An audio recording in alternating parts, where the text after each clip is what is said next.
Hey there, my name is Cole Adams, and you are watching the best college basketball podcast out there that covers the entire sport of college basketball, brackets, bubbles, and bid stealers. Now, here are your hosts, Sam Fetterman and Jonathan Lidskin. Season 6, Episode 5 of Brackets, Bubbles, and Bid Stealers. I am Sam Fetterman. That is Jonathan Lidskin. Jonathan, how are you doing today? Doing all right. Doing okay, Sam.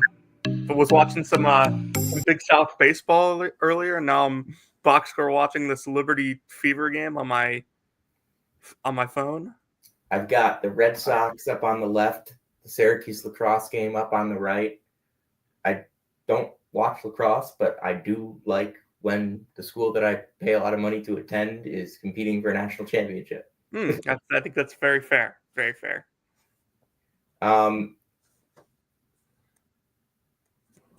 We didn't have time to get into mid-majors in the portal on Tuesday with Isaac, and we definitely wanted to.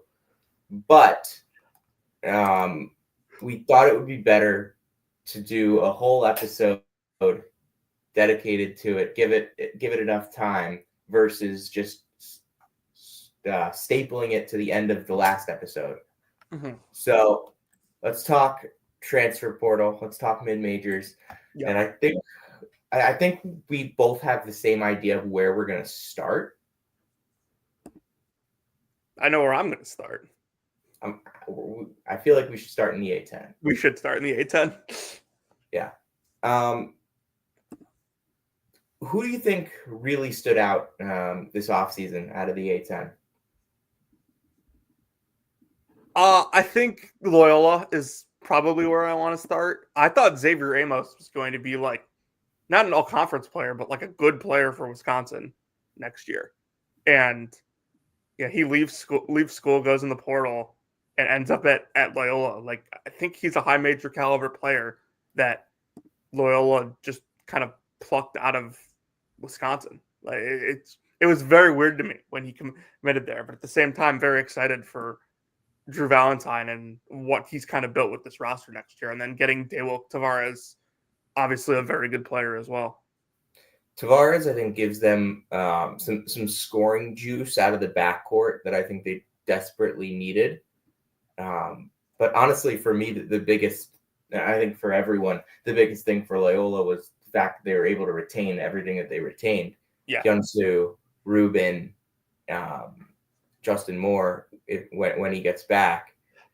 But if again, Amos comes in, Joshua Ola-Joseph as well, a bunch of down transfers from high majors that can be high level contributors at this level that are definitely more than athletic enough to be A10, to be excellent defenders in the A10. And I think that's going to be what Loyola's team is built on. We've said this past couple years. I mean, they were not quite as good defensively as I thought they were going to be last year. Not really even that close. But they were still a much better defensive team than offensive team. I think that they're going to continue on with that identity.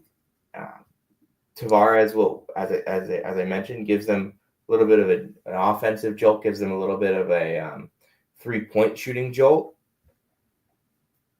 So that's good. That's important for what they do there. They were not an excellent outside shooting team, but they were number one in the A10 during conference play. They were really not great outside shooting team in non-conference play. And they lose Jaden Dawson, Sheldon Edwards,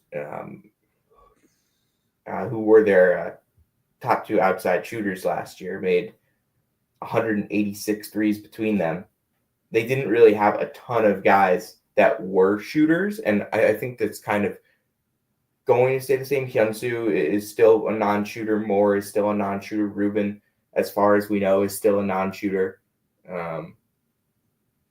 So they are going to need Tavares to hit a bunch of shots. They're going to need shooting from a bunch of different places because they're not getting it from their returners. The guys that they lost were their shooters.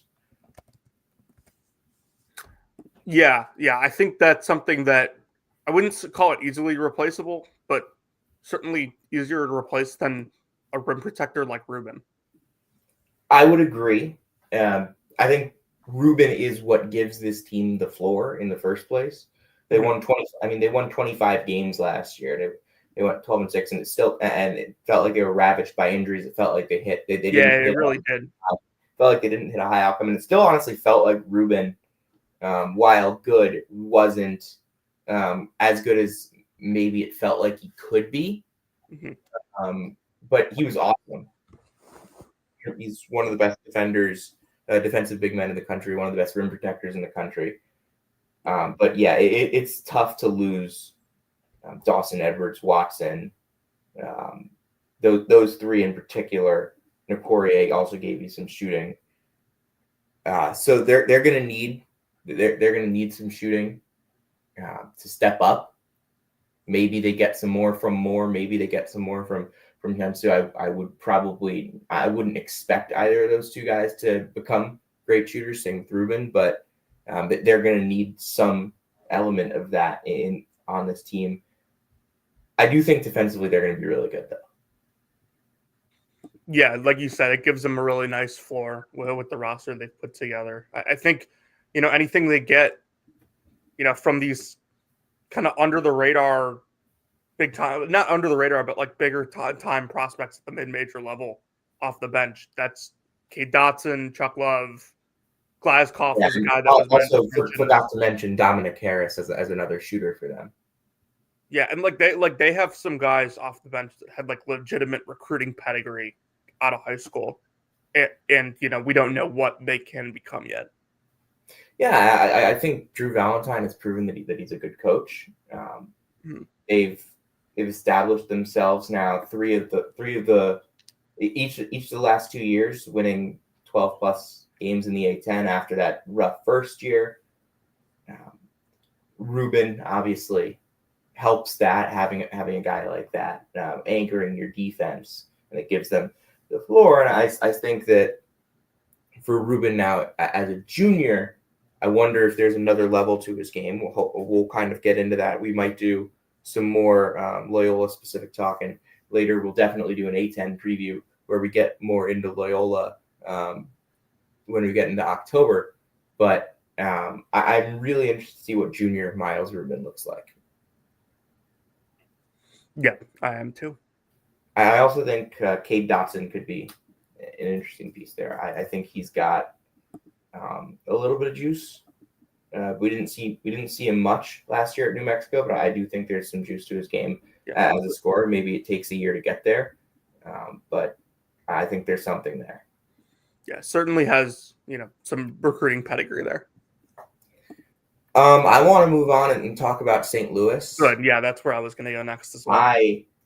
I like this roster a lot. I like last year's roster a lot. I think this year's roster is excellent. There's obviously the key piece you bring back, Robbie Avila, who can play in this system as well as anybody in the sport. Didn't shoot as well last year as he did in the Indiana State year. The spacing wasn't quite as good as it was when they were at Indiana State. The offense as a whole, what wasn't as good as it was at Indiana State, but and I don't think that is like, I don't think you should be saying, all right, we need a top 30 offense. We need this. Because they were 13th in offense that year at Indiana State. I don't think they're going to cut that mark at St. Louis this year, but they were 132nd last year. That's an 119 spot difference. I think there's kind of pendulum swinging on the variance of both sides. I think if you can land with an offense somewhere in the 50s or 60s, which I think is completely attainable with this roster. And the amount of scorers they brought in, I think they can definitely do that. Trey Green, the one that jumps out to me, transfer from Xavier, probably the guy I'm most excited for transferring into this league. In general, I think this is a perfect level for him. A guy who didn't quite have he he didn't quite have the impact that I thought he could at Xavier. Didn't really have it just wasn't the right fit. I think he didn't get as much opportunity as he maybe could have, but yeah, he didn't exactly earn the opportunity. He didn't play very well his freshman year. But I think the scoring upside on Trey Green is through the roof. This is a guy that can shoot from anywhere on the floor. He's a very, very talented shooter, can get to his spots. I think St. Louis, with the amount of spacing that they like to play with, it'll be a really, really fun way to see Trey Green. And I think he's got potential to be a super breakout in the A10. Jonathan, anything else? What else do you want to add on St. Louis? Because I know there's some more stuff. Yeah, I just think they're pretty deep as well. I mean, Kalu Anya coming off the bench now for you is definitely a roster upgrade. You know, you have more, I think, definitive shooting than you did last year. Like Brady Dunlap, Amari McCautry is like a breakout guy is something I'm very high on if he gets the opportunity. Because like they also brought in Quentin Jones, who was like a big time scorer at Northern Illinois. That guy can score. Last year. So like, I just feel like there are more pieces here than last year, and I was pretty high on last year's team too. So I say that with the, cautious optimism. But Trey Green can probably give you what Isaiah Swope was doing at least. I don't know about the idea is that hopefully, like I think that's the 99th percentile outcome out of Trey Green, but I'm expecting a pretty high percentile outcome of what we get out of Trey Green. Trey Green was a guy I was really high on out of high school. He hasn't quite been what I thought he would be yet, but I still have hope for him. I mean, he was the best player on the floor in a game with Jordan Walsh, Julian Phillips, Terrace Reed, Jackson Kohler, and Amari Abram, I should add. So, like, I do have a lot of hope for him still, and I think this is a great system for him to thrive in. And then didn't even mention Paul Otieno. Kind of the duo of him and Anya in the front court next to Avila. Just two guys that can give you a level of athleticism. I think Otieno gives you a really unique form of athleticism. He's incredibly strong. He's an awesome rebounder, can protect the rim, was one of the best defenders in the MAC last year. He can really score at the rim as well. He's physical. Anya, physical as well. Great length. He was very, very good for them defensively for the most part last year. I think St. Louis is going to be deeper this year because you also have Deion Brown.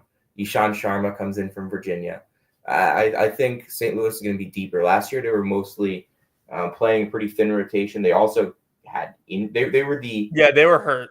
They were the single thinnest team by bench minutes in the country last year, 14.4%. That is 2.7 less than St. Bonaventure, who was second last in bench minutes. They were really going through it with injuries last season. And like they did similar stuff. Shirts did similar stuff with the bench at Indiana State. Like they did not have a lot of guys that played legit minutes, but like they also had 5 guys that were above that level.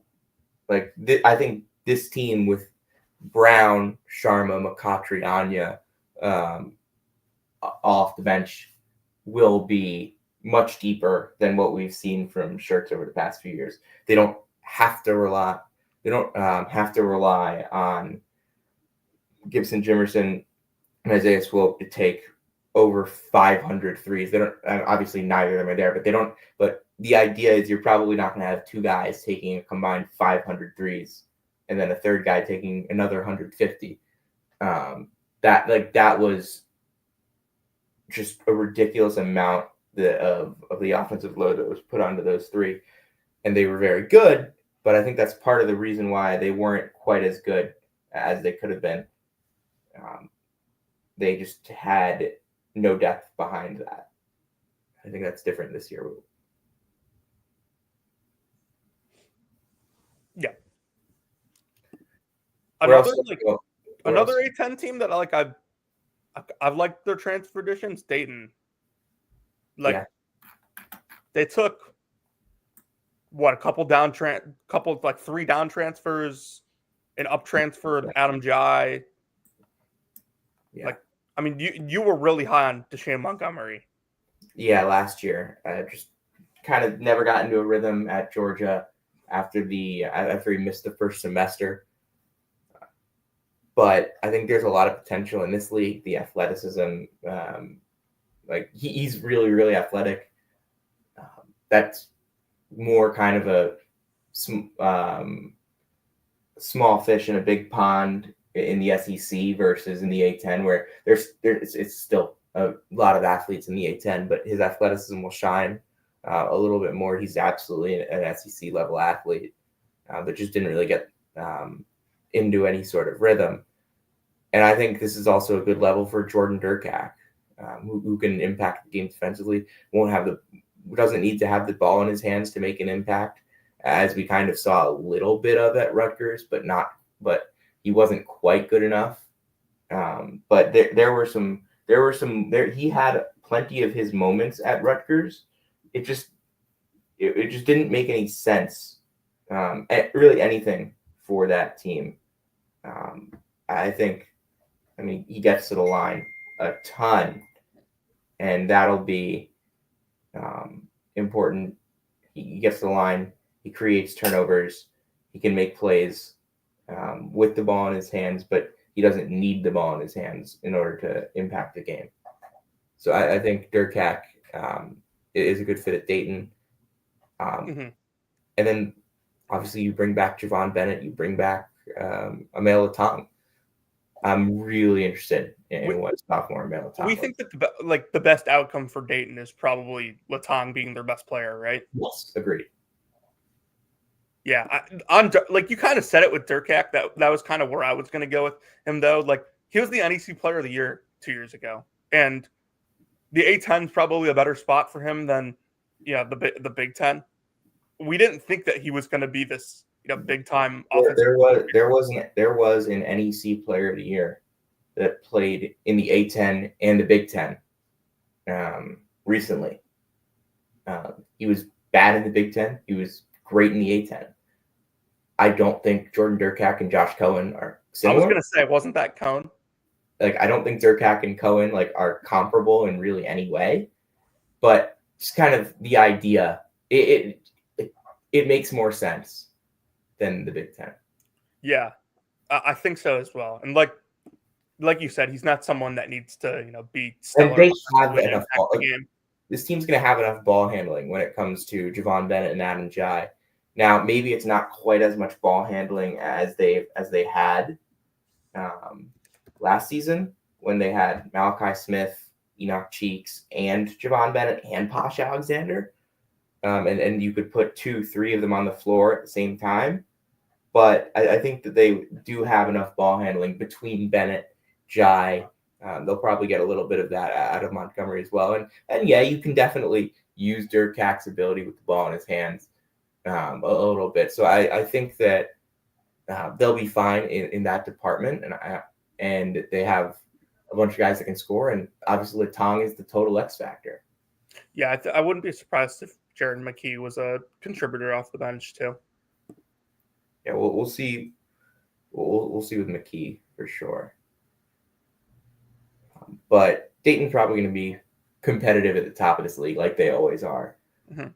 They won 12-6 last year. They won 23 games.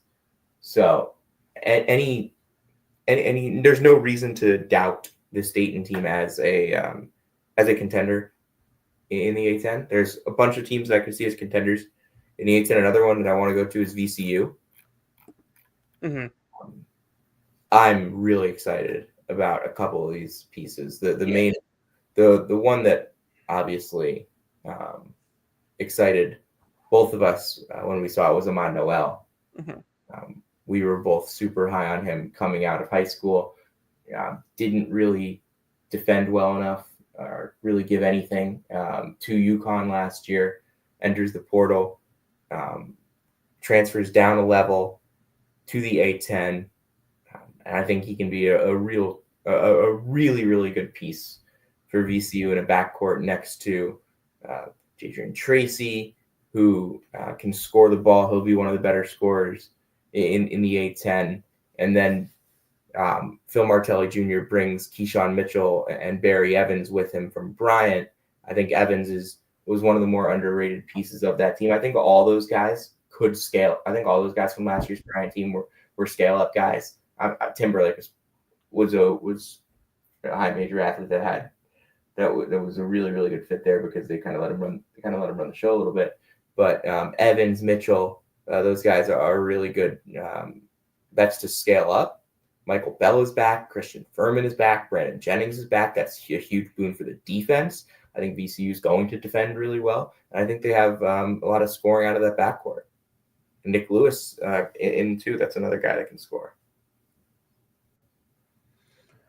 Yeah, I'm really excited about the point guard spot on this team. Noel is more of a combo probably, but can be a good distributor like we saw it on tape in high school. And then, Nick Lewis is just a really good high school prospect that I think should translate to the A10 just fine. There's a lot of names on this roster that you'd recognize. Jadrian Tracy played, multiple years of Big Ten basketball. Tyrell Ward played in the SEC. This could be an exciting team in Martelli's first year. I'm willing to bet that they'll be really good defensively. Offensively, I'm not so sure yet. Yeah, I think they have the chance to be good offensively. I think they will be good defensively.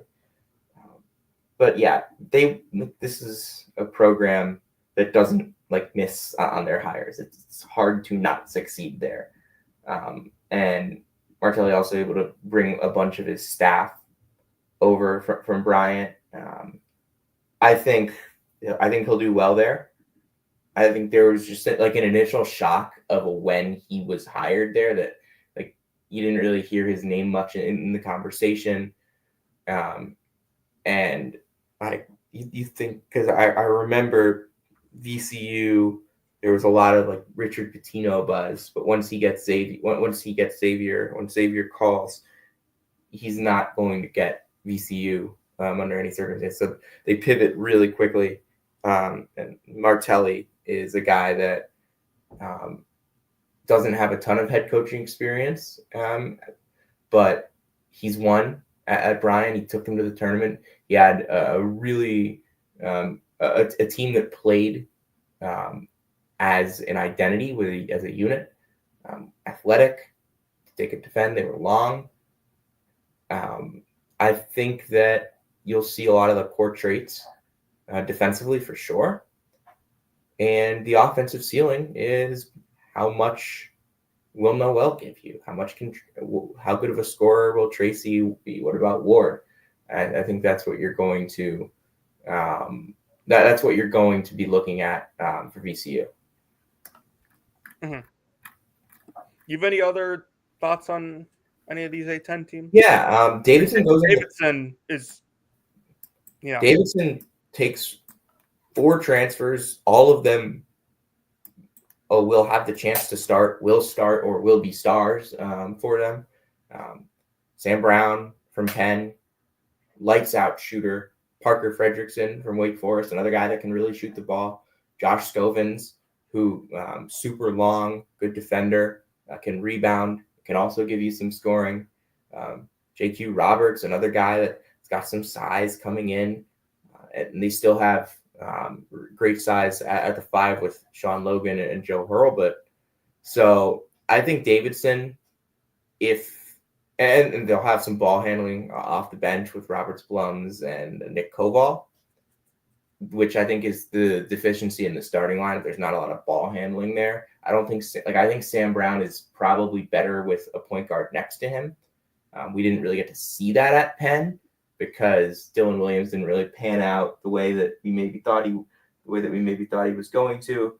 AJ Levine kind of came on a little bit towards the end of the year, but was not really a scoring threat, obviously. So I think Sam Brown will play a lot on the ball because we've seen him play on the ball, and he's capable of playing on the ball. And he's definitely more. I wouldn't call him a point guard as much as I would call him this team's lead guard. Yeah, I kind of expect Koval to play a lot off the bench here in a backup point guard role. George Mason, another interesting one for me. Yeah, I think you probably know more about this team than I do. I mean, Braden O'Connor's been a guy that I've liked for a while. I think he had a good year. They get him back and then surround him with a bunch of interesting pieces. Corey Mincy.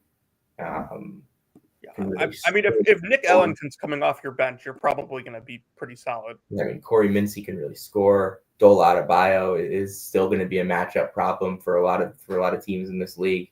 Masai Troutman can give you some scoring. Riley Allensbach is like an ideal, just like rebounding, role playing big, and then I'm also interested to see if they can get anything out of Devin Booker, because that was a guy that really talented high school player coming out of the Philadelphia area. I wonder if Devin Booker is ready to contribute as a freshman and give them some scoring, because obviously this team's going to defend. We know George Mason's going to defend under Tony Skinn. That's what they do. I want to see what I think they have a bunch of guys that can score as well. I wonder if Booker factors into the equation. I also like GW, at least the roster construction around Rafael Castro, who's going to be one of the best players in this conference. Trey Dinkins and Gene Aaron Gurin can both handle the ball, can both score. Aaron Gurin's tough, plays above his size. Garrett Johnson's a great shooter. You got a bunch of interesting pieces there. So I think GW is going to be a team to watch. It's a real litmus test for Caputo. I think he's got a competitive roster. We'll see how competitive the team will be. Miami. St. Joe's. Do we have to? I think a lot more question marks than we've had with St. Joe's over the past few years. There's nobody. I've had questions. All right. Yeah, I mean, obviously Deuce Jones probably steps in and is a star, but last couple of years they've had multiple guys that are going. That last few years they've had multiple guys coming into the season that we knew were going to be stars. This year, I'm very fascinated by to see what happens with Jaden Glover there. Because I wasn't the biggest Jaden Glover guy out of the Patrick School. We'll have to see if that works. I think they're excited. That backcourt has a chance. It's definitely not as good as last year's, though. Mm-hmm. Losing Fleming is a big loss, obviously. Yeah, I mean, he's going to get drafted. Whenever you lose a top 20 draft pick out of the A10, you're not going to be able to replace him. St. Bonaventure, a lot of noise in the portal as well. Bring back Desante Bowen, and you get Amari Marshall, who can really score.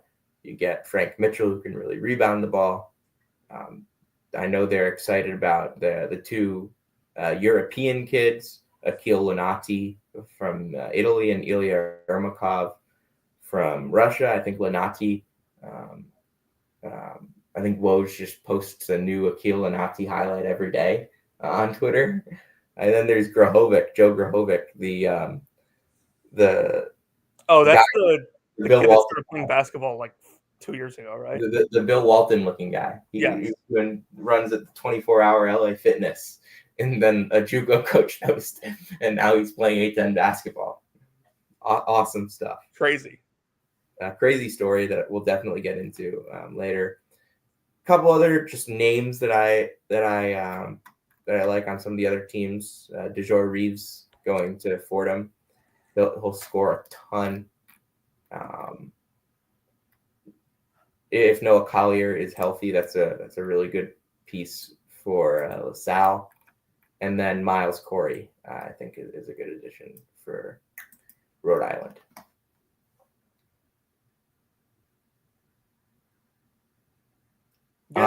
Move on and talk Mountain West, unless you have anything to add. No. So let's go to Mountain West. All right, let's do it. Where do you want to start in the Mountain West? Probably San Diego State or Boise, one of those two. Yeah, I think San Diego State's always a good place to start in the Mountain West. Mm-hmm. What are you guys? Like, listen, they didn't have a point guard last year, and now they have a very good one. Yeah, absolutely. Yeah, Sean Newman. Would you like to talk about Sean Newman?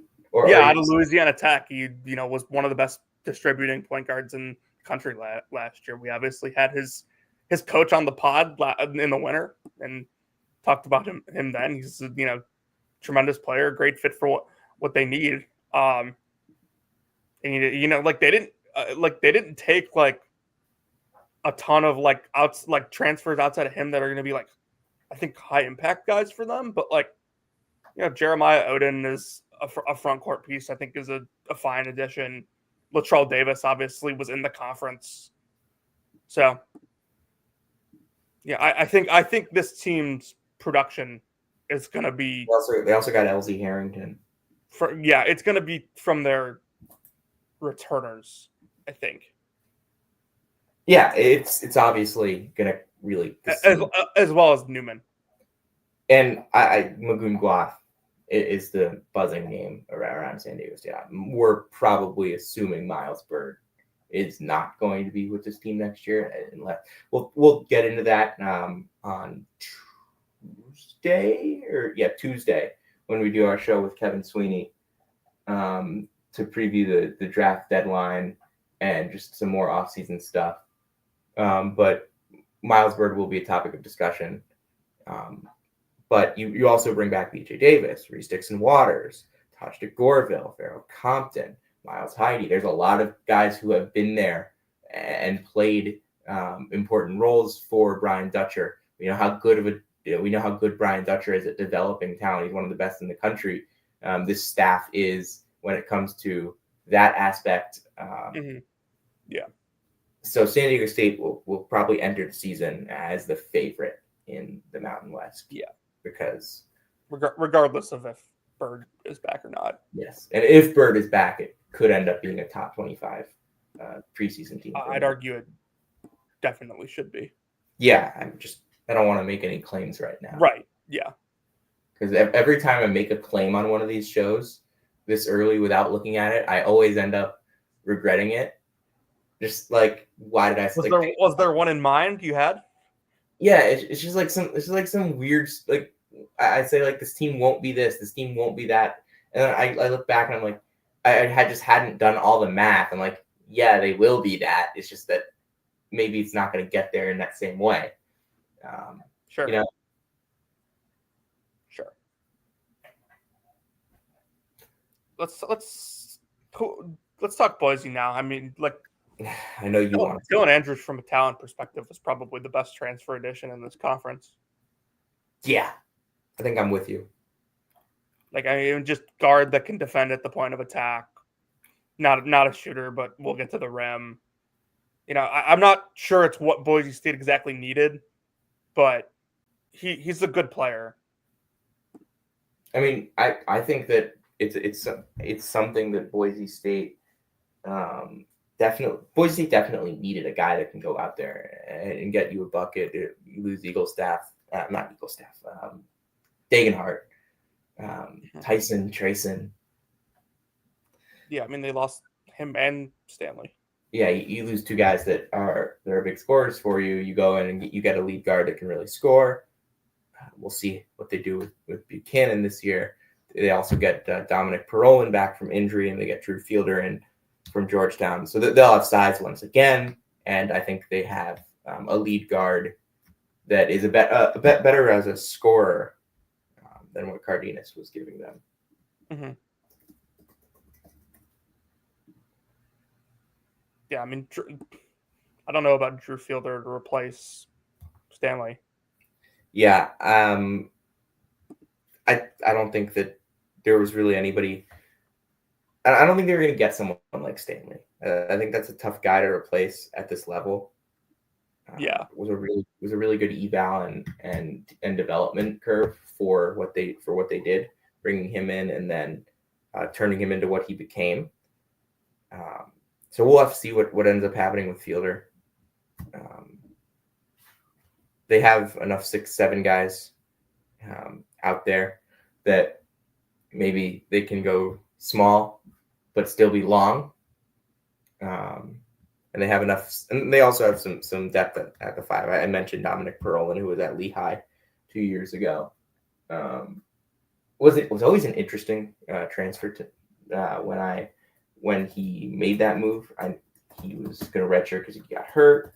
Was not something that just immediately sparked to mind as a guy that fit at Boise State, but we'll see if it works.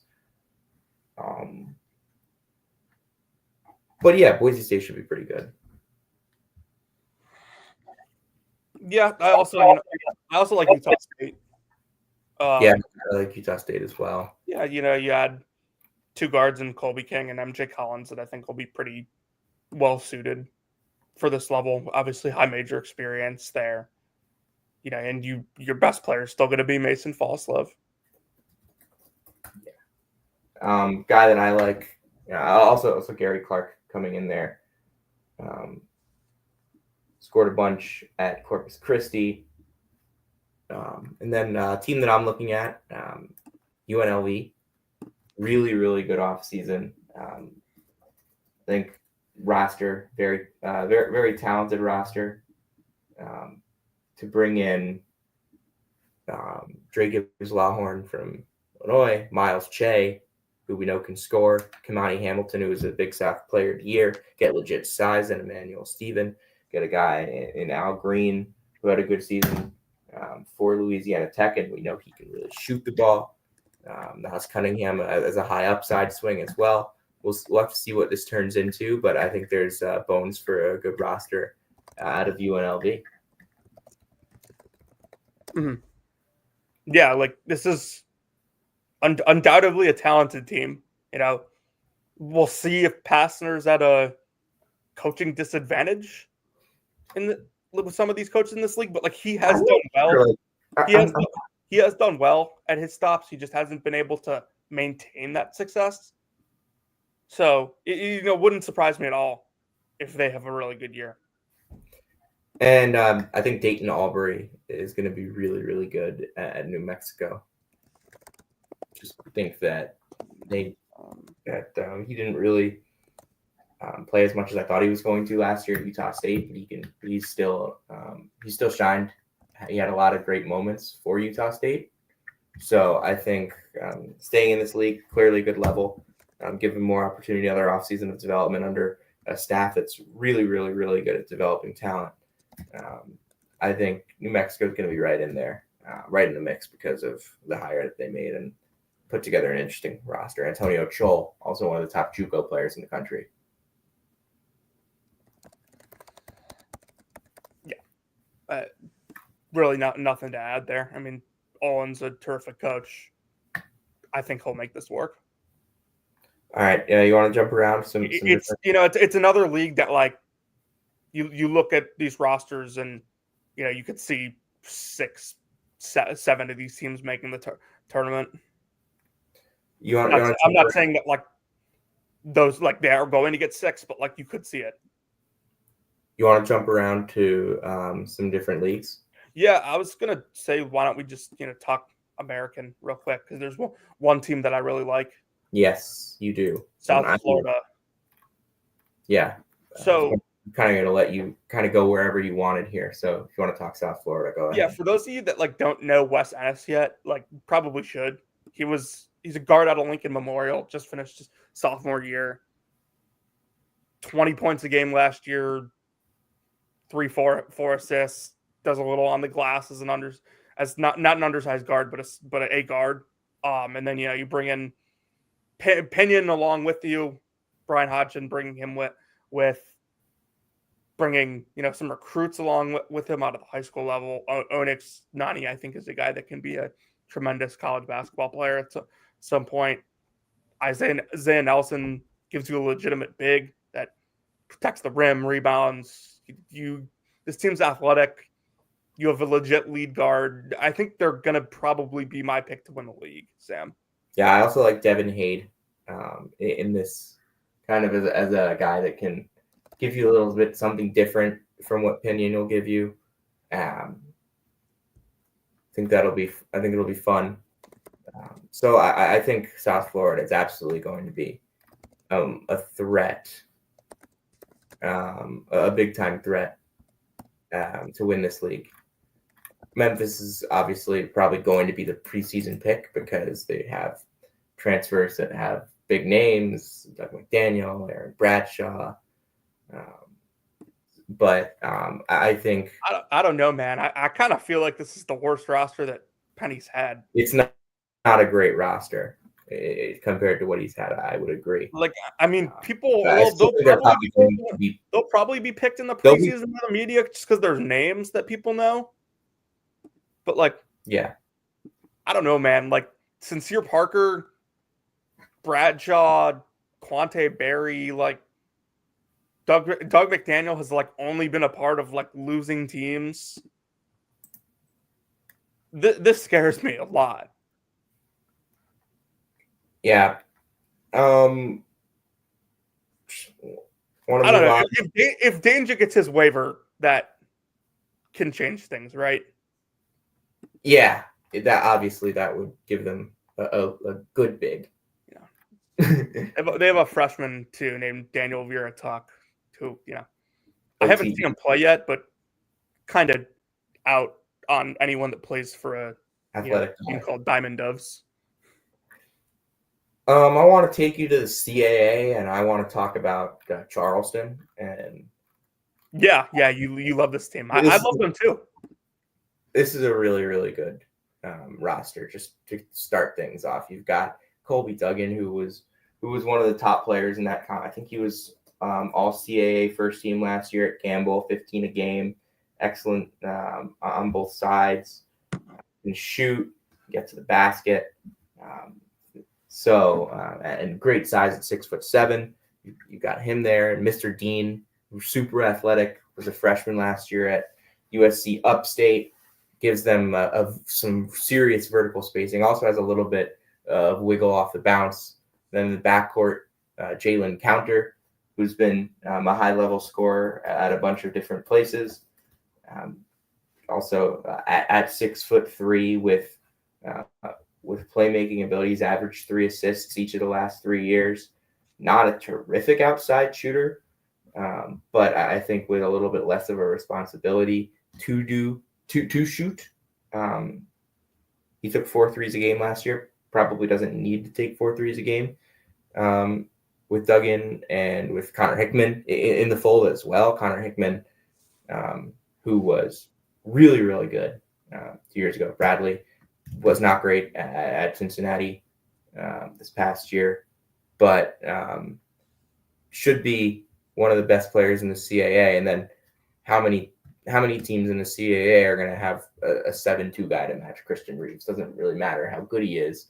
We saw, I didn't think Matt Van Komen was very good last year, but he was a key cog at the bottom of that zone for Elon last year. Oh my God. Maryland is beating Syracuse 8-1.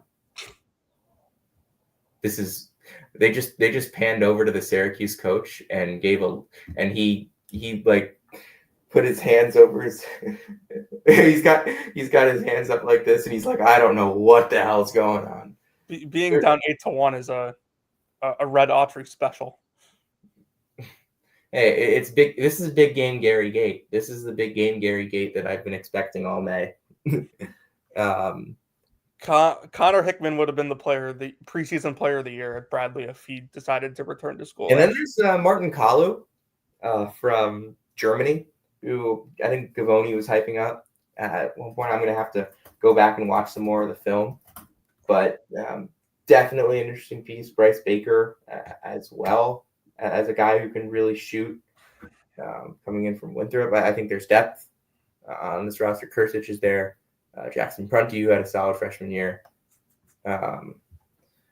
I think Charleston, along with UNC Wilmington, the favorites, and obviously Towson returning, Dylan Williamson and Tyler Tejada is huge. But I think that there's a clear top three of Towson, Wilmington, and Charleston in the CAA for this coming season. Yeah, obviously I love Charleston as well. Tracking these international kids that come over is like harder than tracking the portal. Easily. It's not even close, even though there's significantly less of them. Like, I don't know. Like there's a kid that spawns every day, it feels like. But yeah. Yeah, and that's why we're gonna definitely need to get PDT on the pod before the season. Yeah, Charleston's good. You know, Wilmington obviously very well run program. Speaking of PDT, 2 minutes ago, Estonia's 6 foot Jorge Av is putting together a very solid season in Germany's 3rd division. Like, where are these dudes coming from? Real quick, Germany's 3rd division in Estonia. Before we go any further, did you see? I'm assuming you saw Green Bay was applying to play in TBT, right? I don't see how that's any different from an international tour. No, I'm not concerned about them being allowed. They will get killed. Oh yeah, obviously. Dude, those are pros. The difference would be it is an actual team versus collections of players. Are we sure? Their coach has 2 jobs. Okay. It is a team that is like built for a basketball season. Yes. They're not built for a tournament specifically. Built for a real life basketball season against teams that were put together with whoever was available. Like that tournament is.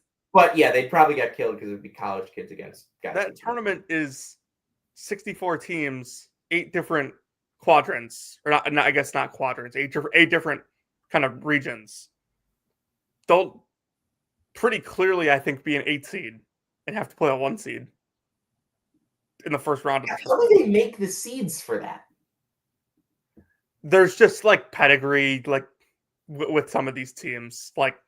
Some of them that have been around a little longer that you know are going to be good. It's an interesting process, but a fun concept and gives us some more basketball during the summer, which I'm not opposed to. TBT is going to be something to keep an eye on for sure. Do you want to talk about Green Bay? Not really. I mean, we can kind of leave that to Nick at this point. I think LeBron Thomas is pretty good. They took like a 28-year-old? Yeah, Ramel Bethea. But the guy that I like there, LeBron Thomas. Cool, good name. Good name. Yeah. That's a basketball name. Oh yeah. we've gotten to the point where college athletes are named LeBron. We are so old. Oh man. Talk some WCC. Anyone in particular that you want to talk about? In the WCC? Yeah, San Francisco. Okay, go ahead. Yeah, I mean, biggest win of the offseason for that conference was them probably bringing back Tyrone Riley. Yeah, that and Santa Clara bringing back Elijah Mahi. Like Guillermo Diaz-Carem, I'm pretty sure is going to be very good in this conference. Like, I didn't think he was that bad as, at Pitt, but in this conference, I thought he was pretty bad. Like, I thought he had his moments, and like, I don't know, like, this conference, like, it's just significant. 9.6 points per game. I think that might be number 1 on your breakout list. What'd you say? Tyrone Riley averaged 9.6 points per game. Is he going to be number one on your breakout list? Yeah, I mean, I'm not putting Thomas Houck on there. I just can't. Like, he's just like, he's already too good.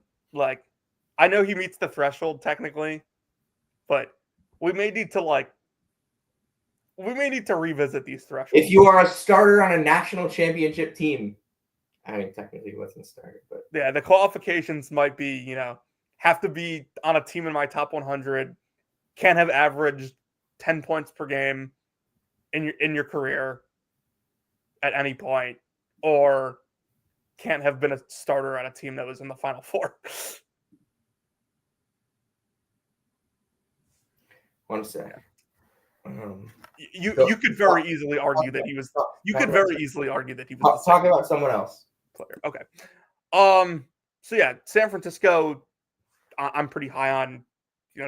Mookie Cook's there as well. We'll see if going down a level, produces more from him. St. Mary's doesn't have any notable transfers, but definitely I think should be the favorite in this league, no matter who you on this roster or not. Like, they're just a perennial top 30 team at this point and have won the league back-to-back years. And Gonzaga should be right there as well with them. Getting EK and Huff back is pretty big, but I think the real difference with Gonzaga is going to be the wings. Like, what do they get out of Worley? Is Steele Venters going to be healthy and also going to be productive? He's missed the last 2 years with injury, and then Adam Miller was a really weird take for me. Yeah, I thought Battle was a weird take at the time. Yeah, that's true. It's kind of a similar idea of just get a guy that can score. You also don't hope that they're playing Joe Few important minutes in in a game that could decide the WCC. I think Mark Few has learned from that. Has he? Loyola Marymount brought in Rokas Josic and Tanner Thomas, who I think are interesting pieces. I think Des White can be pretty good for Oregon State. Also good for them to bring back Josiah Lake. And they have the other Diaz Graham. Yes, who actually is bad. Yes. But I think they're going to be fine at the four. They've got Stephen Olawoni, who's a good player. St. Mary's didn't do a ton in the portal, but did get Tony Duckett.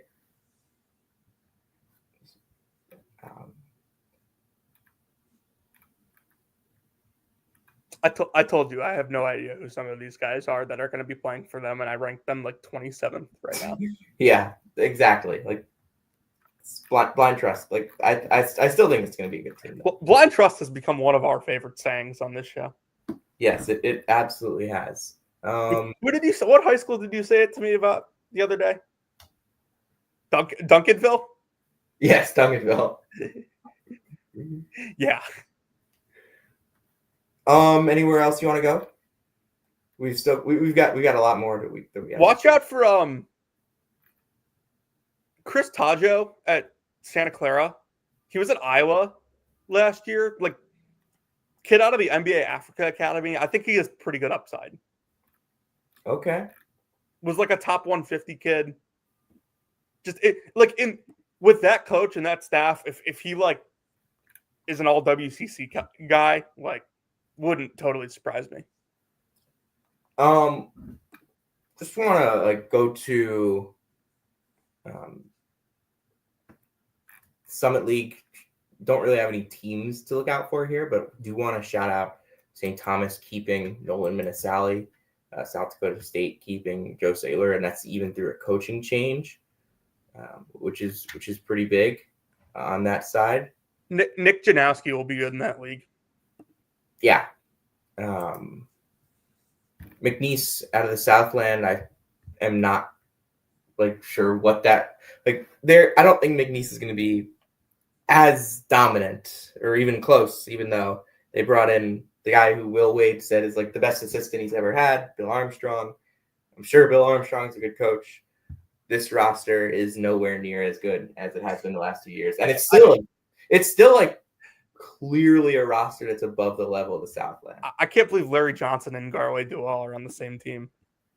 Yeah, it's a high level Southland roster, but Yeah.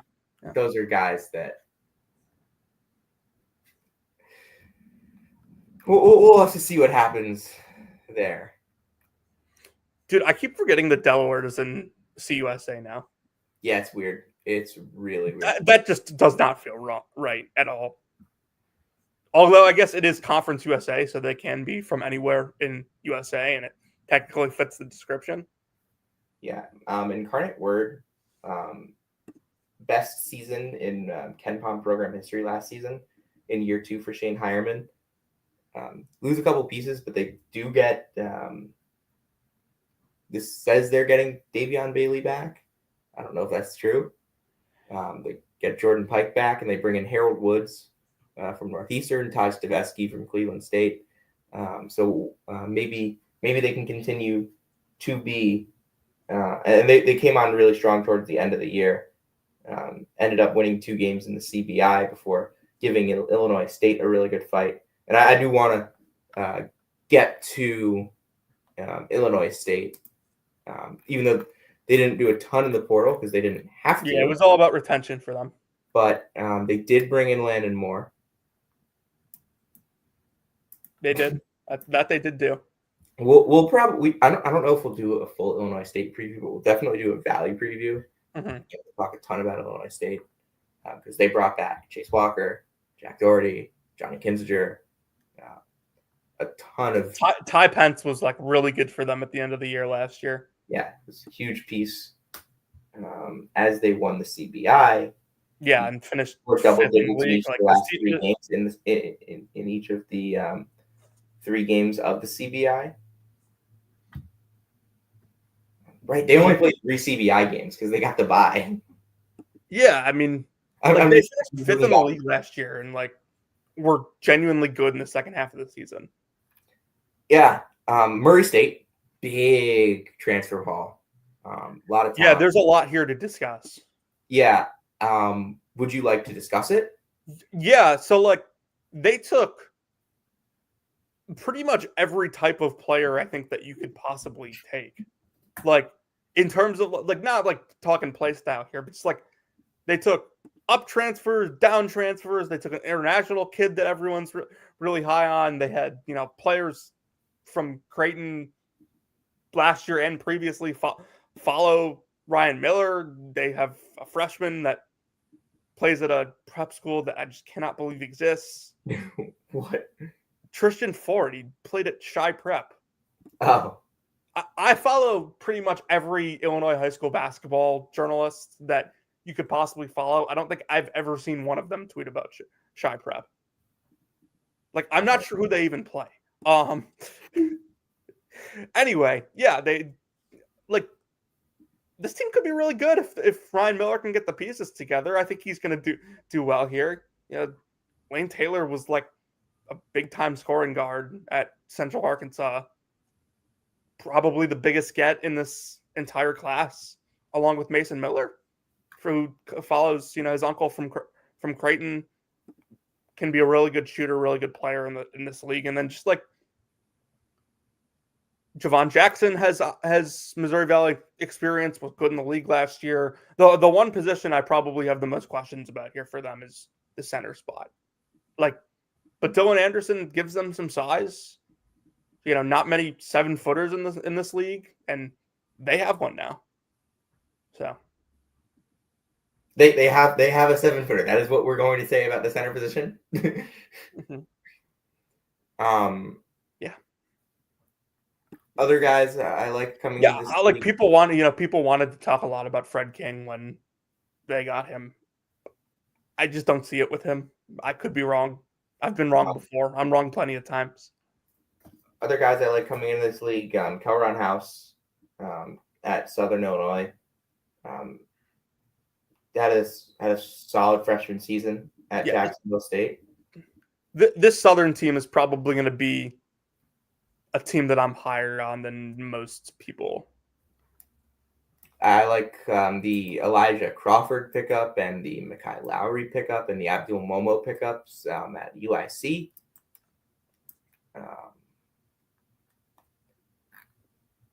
Was there anything else that I wanted to get to out of Bradley and AJ Smith? Jalen Quinn and Braden Applehands I liked as well. Yeah, Drake's probably not going to win the league again, but should still be a solid team. Not a ton of depth here, but they got a late start. They'll be fine long term. That's a guy who can. I think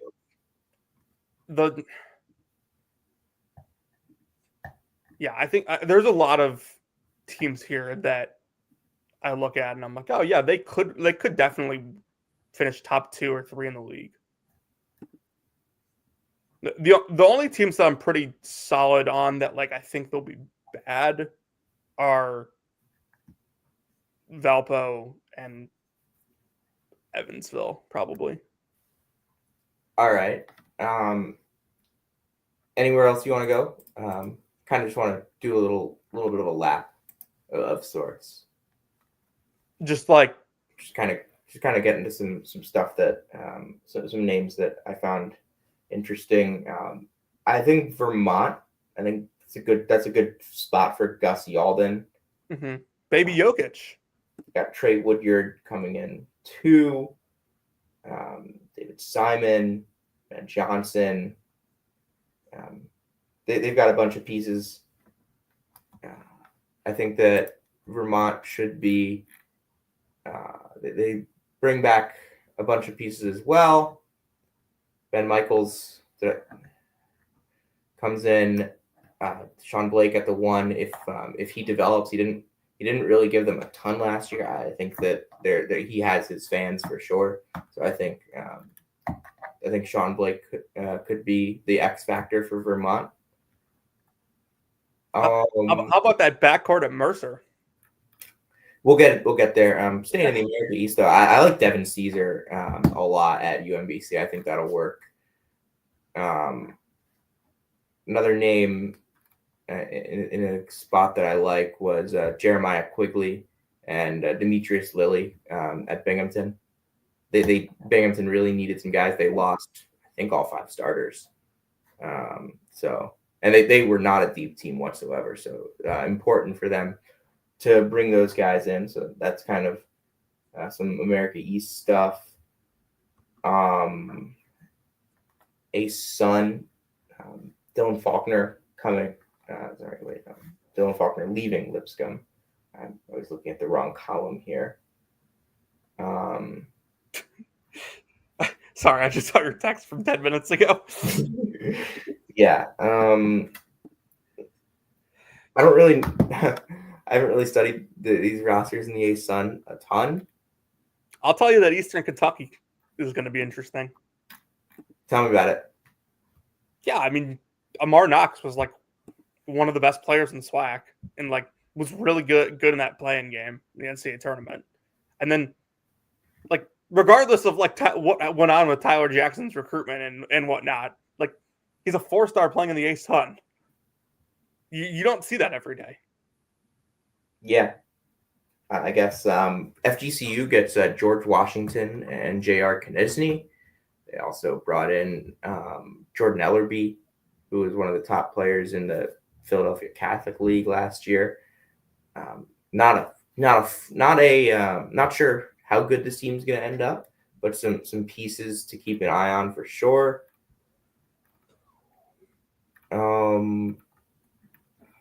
Is George Washington the third? Is that the one that was at Michigan? Yes. That's insane.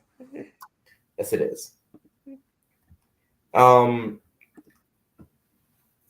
Longwood, they got Chikoy Hutchinson. They got Fats Phillips. I can't do this again. Okay, fine. Let's not talk about. No, it's fine. This is a solid. But Radford has a really interesting team. Brennan Rigsby, Jalen Johnson, and Del Jones coming in. I definitely think that there's something to keep an eye on with what Zach Chu has roster-wise.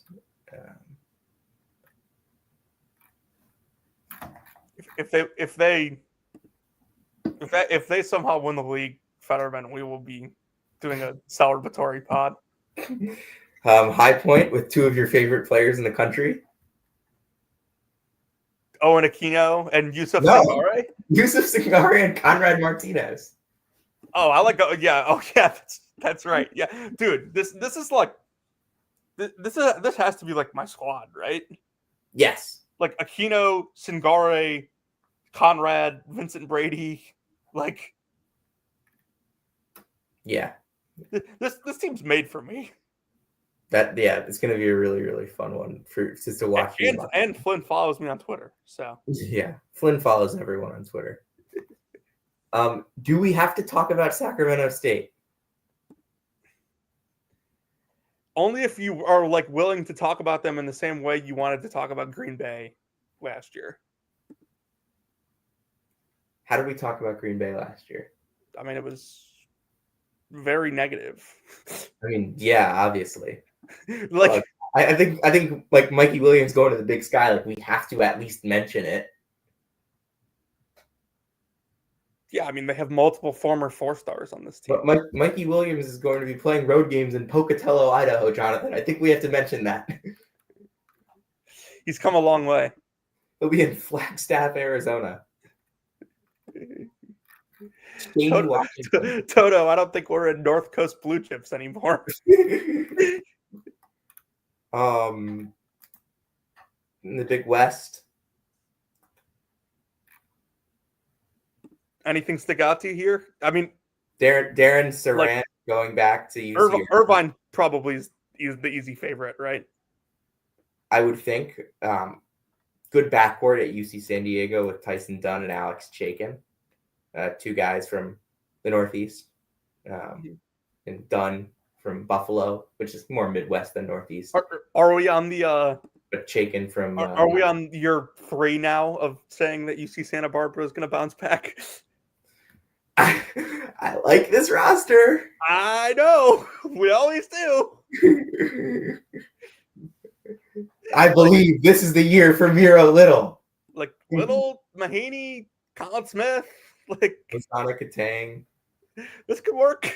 It could. We'll have to see. Oh God.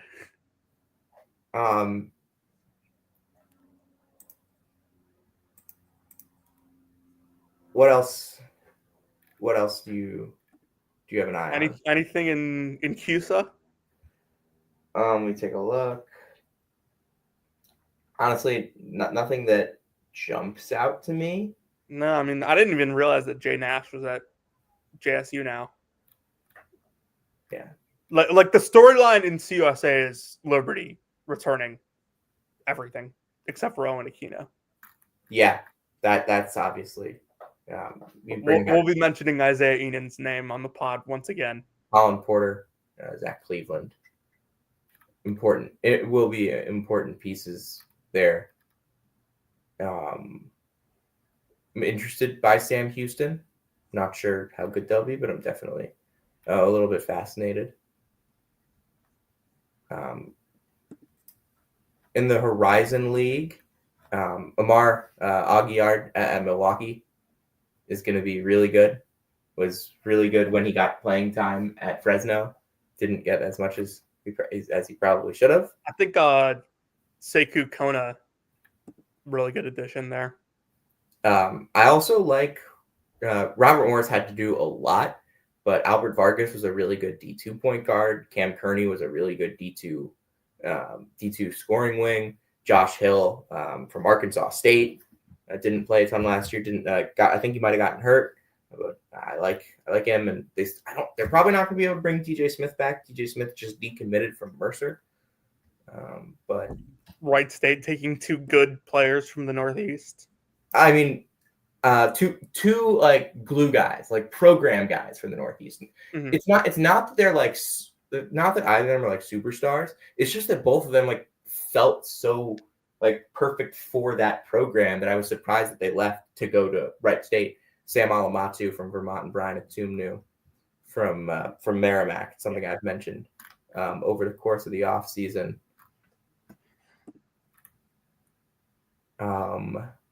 what else is there in this league? Nothing that jumps out. I mean, you want to talk about Quinnipiac keeping Amari? Well, we got the Ivy League. Yeah. I mean, TJ Power going to Penn. Definitely a notable move for the Quakers. They also brought in a 7-footer from Norway. They bring back Ethan Roberts, bring back AJ Levine, who were both going to hit the portal before they hired Fran McCaffrey. And then Columbia brought back a bunch of their guys from the portal, and they also brought in Hampton Sanders. That's a name that I think Ivy League fans are going to need to know. Was a key contributor on the NYU team that made the D3 National Championship game. So guard that can get to the basket, but really, really good shooter. Undersized for sure. There's a reason he was playing D3 to start things off, but he's going to be a really good complement to Avery Brown. I think gives them a completely different element than what Brown gives. Cooper Nord coming back for Cornell, huge. You lose so much off of that roster that just bringing back Nord and Fegan gives you some semblance of continuity from a team that's had plenty of continuity because they've played so many guys. Now you lose so many guys from a team that didn't play quite as many guys as they previously played. But yeah, in the match, a couple key guys that stuck around. Amari Monroe at Quinnipiac Player of the Year. Jaden Zimmerman, also Quinnipiac, was star freshman there. They also they don't really have a big man situation. Spence Wayway, we don't really know much about him. Got hurt early last year. Had some good shifts. I think Nate Garangamba is going to be pretty good there as well, though. Then Manhattan brings back Will Sidnor. Was Rookie of the Year. Bring back Devin Dinkins. Bring back Jaden Winston. Bring back Fraser Roxburgh. They also bring in Merrick Oliver Bush and Anthony Isaac. Isaac, JUCO transfer from Blinn. Oliver Bush, tough defender coming from D2. Sacred Heart bringing back Makai Connor, bringing back Niall Ralph Byer, bringing back Anquan Hill, goes into the portal, grabs Jan Farrell. There's going to be a lot of offense there for sure. Sienna brings back Justice Schultz, Gavin Doty, Brendan Coyle, goes into the portal. Nabs Tasman Goodrick, Antonio Chandler, who were both double-double guys at D2. They have a 4-man freshman class that has some interesting pieces. Riley Mulvey comes in from Iowa. Yeah. Think you could see some I'll do more Mac stuff later, but I think Keyshawn Williams is going to be good for Iona. Same with Khalil Badru. I think there's a definite talent upgrade at Canisius from what there was last year. Fairfield just recently got Deuce Turner. Fairfield just recently got Deuce Turner. I think that's a good addition. They also like Eric Mejia. To the other Mac. Akron brought back a lot. Didn't bring back Nate Johnson as it seemed like they were going to. But they do get Tavari Johnson. They bring in Evan Mahaffey, which I think is a good fit. Just Nate Johnson's going to be a tough guy to replace. After they thought they were going to have him, he did announce that he would be returning and then entered the portal a couple of days later. Daniel Freitag at Buffalo. Angelo Brizzi as well. Ohio with Dior Connors, Jalen Breeth, Javin Simmons coming in alongside Hadaway's back, Elijah Elliott, and Jackson Pavletsky. UMass kind of interesting roster build. I'll have to see how that ends up. A bunch of JUCOs. I think D2's in there as well.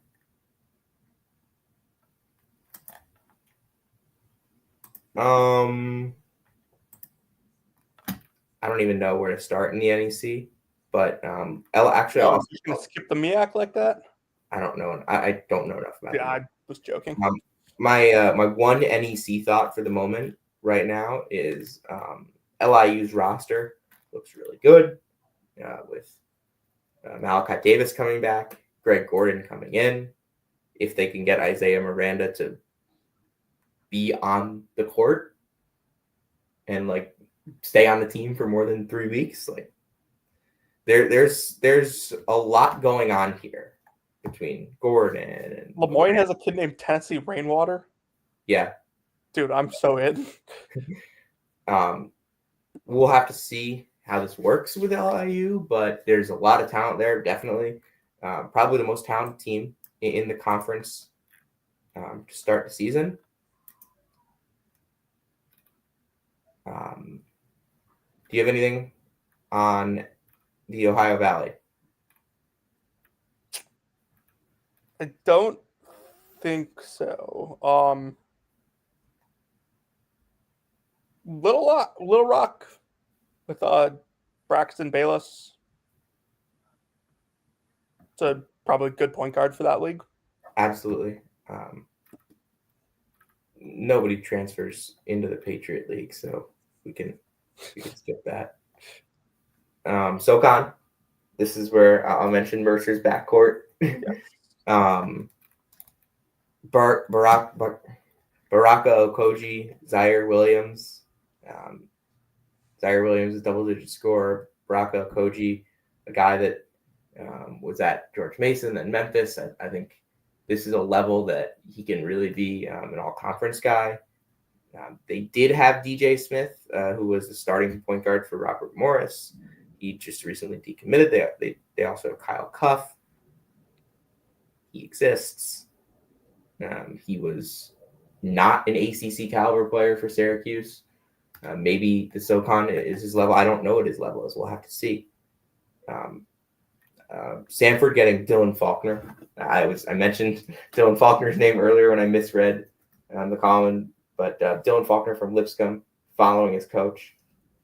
Double-digit scorer in 17 minutes a game last year before he missed the rest of the season. It is very, very, very good pull. I think Jackson Pollard's another good pull for them. Don't think I have anything else in that league. Kind of went over to Southland. Not a ton. The Fun Belt. I don't think I have anything on the Sun Belt. Coastal with AJ Dantzler and Joshua Beadle. Yeah, fun backcourt. Just kind of, Georgia Southern has a kid named Spud Webb. That's What? fun. Yeah. Are you serious? No way. That's unbelievable. He's listed as a projected starter for them. Unreal. Where's he from? Let me look. He's 6'4", apparently. Max too tall. Tavares Spud Webb, a transfer guard from Emmanuel University, where he scored over 1,400 career points. All right.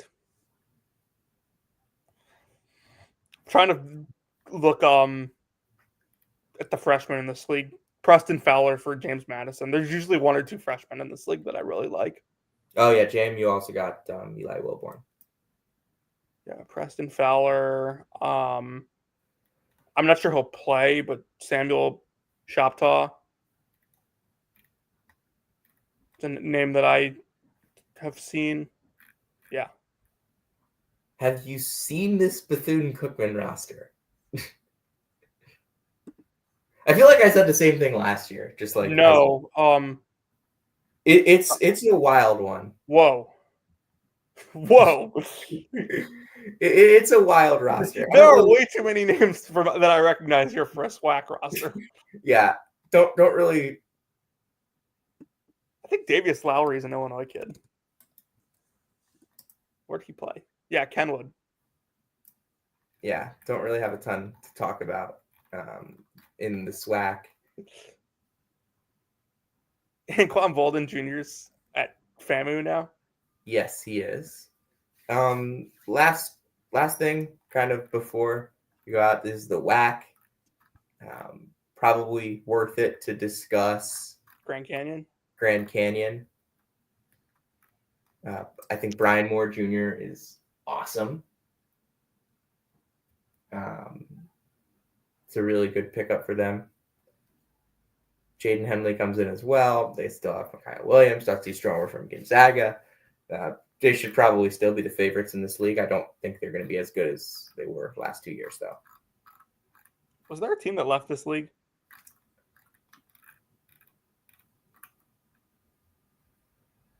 I don't even know. I mean, dude, UT Arlington's backcourt once again, opening my eyes.